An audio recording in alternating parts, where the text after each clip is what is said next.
آپ سے کھل کر کہہ رہا ہوں سب سے موبائل میں قرآن پڑھنا عجیب عقلیں ماری گئی ہیں. اسی میں ننگی فلمیں، اسی میں ننگی تصویریں، اسی میں قرآن. سوچی تو صحیح آپ کہاں سے یہ بدعت چلی ہے، کہاں سے یہ حرکت شروع کی ہے.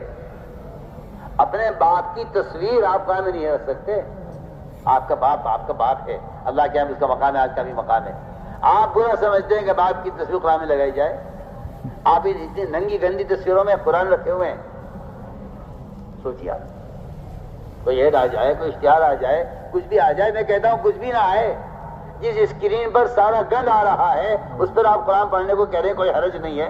میں تو سمجھتا ہوں کہ دلوں سے قرآن کی عظمت ختم ہو چکی ہے تو کوئی حرج نہیں. جو چاہیں جہاں چاہیں جو چاہیں کریں، جہاں چاہیں سر پھوڑیں. سیدھی بات.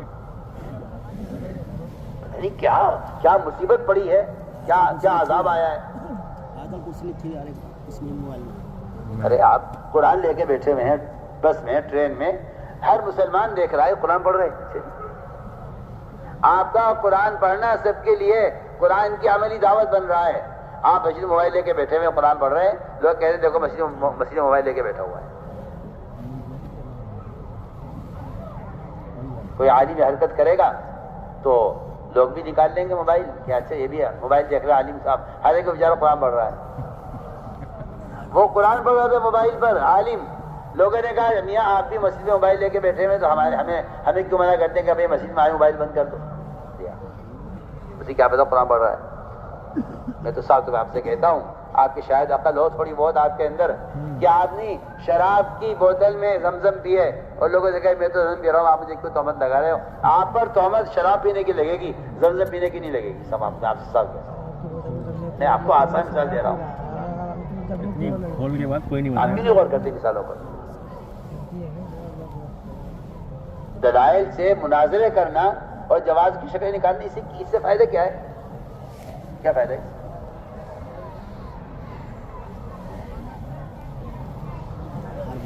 میں بہت تاکید سے کہہ رہا ہوں، آپ ٹرین میں ہو یا بس میں ہو، آپ سفر میں ہو یا گھر میں ہو، آپ قرآن کھول کر دیکھ کر پڑھیے. اس کے علاوہ اور کوئی طریقہ قرآن کی تلاوت کا نہیں ہے. قادسیہ کی جنگ میں صحابہ نے قرآن ساتھ رکھا ہوا تھا. میدان قتال میں اللہ نے قرآن کی وجہ سے مدد کی ہے. آج آپ یہ فلمیں لے کر اور گندے تصویریں لے کر آپ پھر رہے ہیں کہ ہاں یہ ہمارے ساتھ قرآن ہے. اب تو ڈوب مرنے کی بات ہے.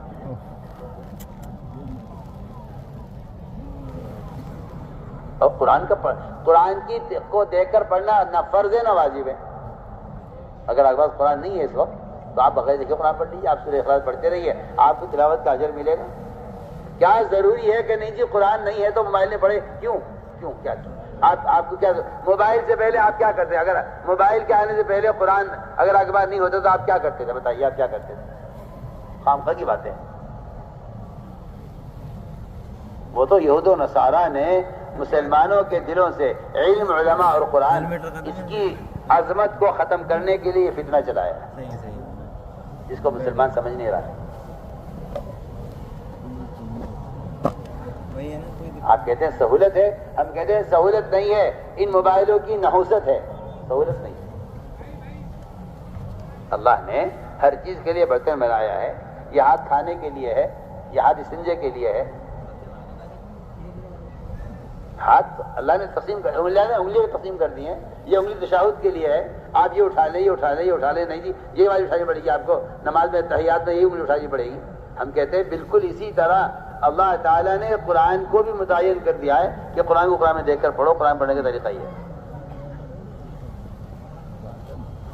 اس لیے ہم تاکید سے عرض کر رہے ہیں کہ ان اعمال کا خوب اہتمام کرنا ہے. اور قرآن کی تلاوت کا بہترین وقت صبح ساجد سے پہلے ہے. میں نے سارے بزرگوں کو وضاحت کر کے دیکھے، سب سے زیادہ اللہ کا قرب محسوس کیا صبح ساجد سے پہلے قرآن دیکھ کر پڑھنے. اس طرح ہمیں ان اذکار کا عمل کا اہتمام کرنا ہے.